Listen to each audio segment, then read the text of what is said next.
13 अक्टूबर रविवार के दिन नालासोपारा पश्चिम स्थित छेड़ा मार्ग पर एक भव्य खुले रंगमंच का उद्घाटन किया गया। इस उद्घाटन के दौरान बहुजन विकास आघाड़ी प्रमुख हितेंद्र ठाकुर, नालासोपारा विधायक चिक्ती ठाकुर, पूर्व महापौर नारायण मानकर, प्रवीण शेट्टी व रूपेश जाधव के साथ साथ बड़ी तादाद में पूर्व सभापति व बड़ी तादाद में पूर्व नगर सेवक व पूर्व नगर सेविकाएं भी मौजूद थी। साथ ही बड़ी तादाद में बहुजन विकास आघाड़ी के कार्यकर्ता भी उद्घाटन के वक्त उपस्थित रहे। इस शानदार व भव्य रंगमंच के उद्घाटन के दौरान ही बहुजन विकास आघाड़ी प्रमुख हितेंद्र ठाकुर ने बताया कि इस रंगमंच को बनाने में लगभग 84 लाख रुपए आमदार निधि का भी उपयोग किया गया है। देखिए इस शानदार व भव्य रंगमंच व इसके उद्घाटन की कुछ झलकियां।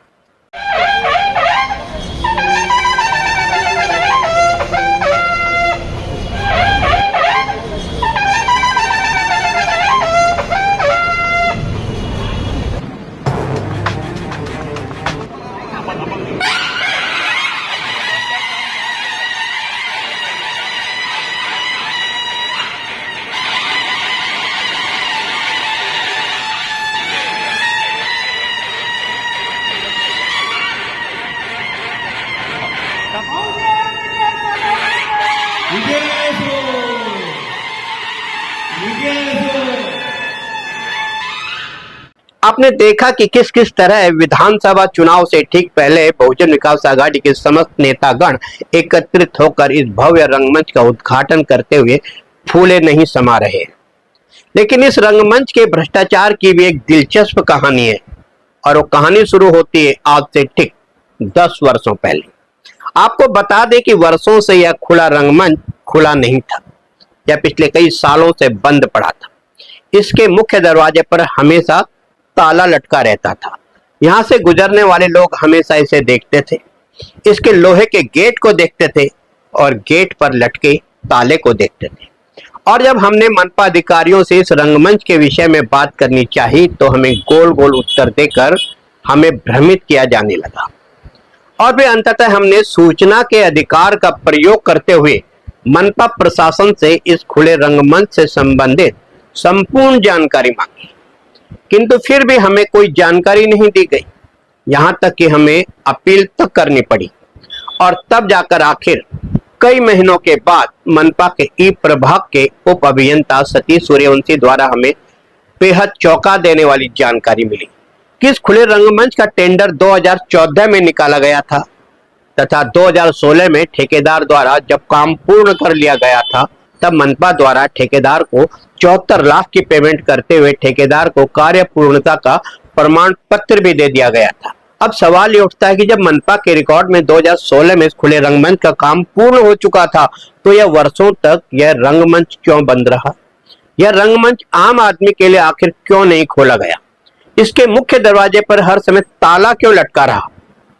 और फिर इस सवाल का जवाब जानने के लिए हमारी क्राइम रिपोर्टर्स टीवी न्यूज की टीम 6 फरवरी 2024 को इस खुले रंगमंच के वास्तविक हालात को जानने के लिए इस खुले रंगमंच के समक्ष पहुंची तो हमने देखा कि मुख्य दरवाजे पर हमेशा की तरह ताला लटका पड़ा था, किंतु दूसरी तरफ एक अन्य बड़ा लोहे का दरवाजा था जो एक तरफ को झुक गया था तथा रख रखाव के अभाव में जिसकी हालत खस्ता थी। और जैसे ही हम अंदर प्रवेश करते हैं तो हमें वहां पर इधर उधर बिखरी पड़ी बड़ी तादाद में शराब व बियर की बोतलें नजर आई। मतलब मनपा द्वारा शराबियों के लिए यहाँ पर उचित व्यवस्था की गई थी। साथ ही इस खुले रंगमंच में कोई भी टाइल्स नहीं लगी थी।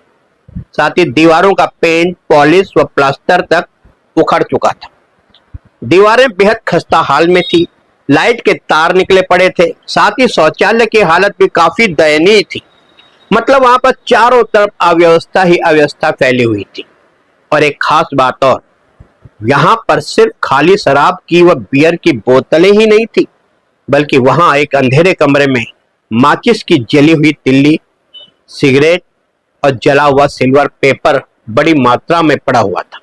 यहाँ तक कि हमें वहां पर कॉन्डोम तक नजर आए। और स्थिति देखकर साफ साफ प्रतीत होता था कि यहाँ पर एकांत तथा अंधकार का फायदा उठाकर नशेड़ियों के झुंड शराब, बियर, स्मैक, चरस, गांजा, एमडी जैसे नशीले पदार्थ का सेवन करने के लिए आते हैं। मतलब यह खुला रंगमंच वर्षों से आम आदमी के लिए तो बंद था, किंतु नशेड़ियों के लिए वह असामाजिक तत्वों के लिए अय्याशी का अड्डा बन चुका था। किंतु शर्म की बात यह थी कि वर्षों तक यह खुला रंगमंच नशेड़ियों के लिए अय्याशी का अड्डा बना रहा, लेकिन किसी भी स्थानीय नगर सेवक से लेकर सभापति तक ने इस सब मामले में आवाज उठाने की कोशिश तक नहीं की। और अंततः उसके बाद हमने अपना कर्तव्य निभाते हुए मनपा प्रशासन से लेकर क्षेत्र की राजनीतिक ताकतों को आईना दिखाते हुए 7 फरवरी 2024 को क्राइम रिपोर्टर्स टीवी न्यूज में नाला सोपारा में मनपा ने बनवाया 75 लाख का अय्याशी का अड्डा नाम से एक खबर भी चलाई। वह खबर सिर्फ खबर ही नहीं थी, बल्कि मनपा अधिकारियों के भ्रष्टाचार व बहुजन विकास आघाड़ी के स्थानीय जनप्रतिनिधियों की लापरवाही की कहानी थी, जिसे सभी लोगों द्वारा काफी सराहा गया। वही हमारी इस खबर को संज्ञान में लेकर महाराष्ट्र के हिंदी लोकप्रिय अखबार एनबीटी ने भी हमारी इस खबर को प्रमुखता से छापा तथा मुंबई मानवाधिकार आयोग द्वारा भी हमारी इस खबर को संज्ञान में लेकर मनपा उप अभियंता सतीश सूर्यवंशी तथा अन्य लोगों को तलब किया गया। हालांकि तब हम भी मानवाधिकार आयोग में इस मामले को फॉलो कर रहे थे और अंततः मानवाधिकार आयोग द्वारा मनपा अधिकारियों को आदेश दिया गया कि पिछले 10 वर्षों से लंबित खुले रंगमंच को जल्द से जल्द पूर्ण तैयार करके आम जनता के लिए उपलब्ध करवाया जाए। और उसके बाद तुरंत ही कार्यकारी अभियंता प्रदीप पाचंगे व उप अभियंता सतीश सूर्यवंशी द्वारा नाला सोपारा पश्चिम छेड़ा मार्ग स्थित इस खुले रंगमंच को जल्दी पेंट, पॉलिश, टाइल आदि से संबंधित बचा खुचा काम करवा कर तैयार करवाया जाने लगा। और अंततः लगभग 4 महीने पहले यह खुला रंगमंच पूरी तरह से तैयार हो चुका था। और इस खुला रंगमंच के तैयार होने के लगभग 4 महीने बाद अचानक बहुजन विकास आघाड़ी के स्थानीय नेताओं द्वारा फेसबुक व व्हाट्सएप पर इस खुले रंगमंच के 13 अक्टूबर रविवार को बहुजन विकास आघाड़ी प्रमुख हितेंद्र ठाकुर व विधायक क्षेत्रीय ठाकुर द्वारा इस खुले रंगमंच के उद्घाटन से संबंधित पोस्ट डाली जाने लगी। साथ ही स्थानीय बहुजन विकास आघाड़ी कार्यकर्ताओं द्वारा छेड़ा मार्ग पर इस खुले रंगमंच से संबंधित बैनर व पोस्टर भी लगाए गए थे। और फिर तय समय पर बहुजन विकास आघाड़ी प्रमुख हितेंद्र ठाकुर व उनके विधायक सुपुत्र क्षेत्रीय ठाकुर इस रंगमंच का उद्घाटन करने आ पहुंचे। वहीं उनके साथ साथ बड़ी तादाद में बहुजन विकास आघाड़ी के नेता भी रंगमंच पर पहुंच चुके थे। खुले रंगमंच के मुख्य दरवाजे पर हितेंद्र ठाकुर व क्षेत्रीय ठाकुर का बैनर लगा हुआ था। खुले रंगमंच का उद्घाटन कार्यक्रम लगभग 1 घंटे चला। वही इस उद्घाटन कार्यक्रम में कुछ हैरान कर देने वाली जानकारी भी सामने आई। सबसे पहली जानकारी तो ये कि इस खुले रंगमंच का कुल बजट 3 करोड़ 23 लाख रुपए है। और प्रथम सवाल ये उठता है कि इस रंगमंच में जो इतना भारी भरकम 3 करोड़ 23 लाख का बजट बताया जा रहा है, वो कहीं से भी उचित नहीं लग रहा है।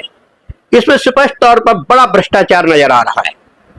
वहीं दूसरा सवाल यह है कि जब बजट 3 करोड़ 23 लाख था तो हमें मनपा द्वारा झूठी व आधी अधूरी जानकारी क्यों दी गई, और उसके पीछे मनपा के उप अभियंता सतीश सूर्यवंशी की आखिर क्या भूमिका व मंशा थी। तीसरी हैरान कर देने वाली जानकारी यह थी कि इस खुले रंगमंच को बनाने में 84 लाख रुपए आमदार फंड के भी उपयोग में लाए गए हैं। और अब सवाल यह उठता है कि जब विधायक साहब को पता था कि लगभग 10 साल पहले इस खुले रंगमंच में आमदार निधि का उपयोग हुआ है, तो उसके बावजूद भी लगभग 8 सालों तक यह खुला रंगमंच शराबियों का व असामाजिक तत्वों का अड्डा बनकर आखिर क्यों रहा। विधायक क्षेत्रीय ठाकुर द्वारा इस मामले में इतनी लापरवाही क्यों बरती गई। चौथा सवाल कि जब 2014 में टेंडर निकला था और काम पूरा होने तथा उसके उद्घाटन के लिए आखिर पूरे 10 वर्ष क्यों लगे। अगर उस प्रभाग के मौजूदा सभापति अतुल सालुंके आम जनता के प्रति अपनी जिम्मेदारी ठीक से निभाते तो शायद क्षेत्रवासियों को इतने सालों तक खुले रंगमंच से वंचित नहीं होना पड़ता। हालांकि यह मामला गंभीर इसलिए हो जाता है कि इस रंगमंच में विधायक निधि का उपयोग होने के बावजूद भी इसमें खुलकर भ्रष्टाचार हुआ है, जिसमें सीधे तौर पर विधायक क्षेत्रीय ठाकुर का नाम खराब हुआ है। और आज जिस तरह से गर्व महसूस करते हुए बहुजन विकास आघाड़ी के सभी छोटे बड़े नेता एकत्रित होकर खुश होकर ठीक विधानसभा चुनाव से पूर्व इस खुले रंगमंच के उद्घाटन का श्रेय ले रहे हैं। उन्हें श्रेय लेने की नहीं बल्कि 10 वर्षों के दौरान इस खुले रंगमंच में हुए भ्रष्टाचार, अव्यवस्था व देरी के लिए आम जनता से माफी मांगने की जरूरत है। और आज के लिए इतना ही। जल्द ही कुछ विशेष मुद्दों को लेकर फिर आपसे मुलाकात होगी। तब तक के लिए इजाजत दीजिए। नमस्कार।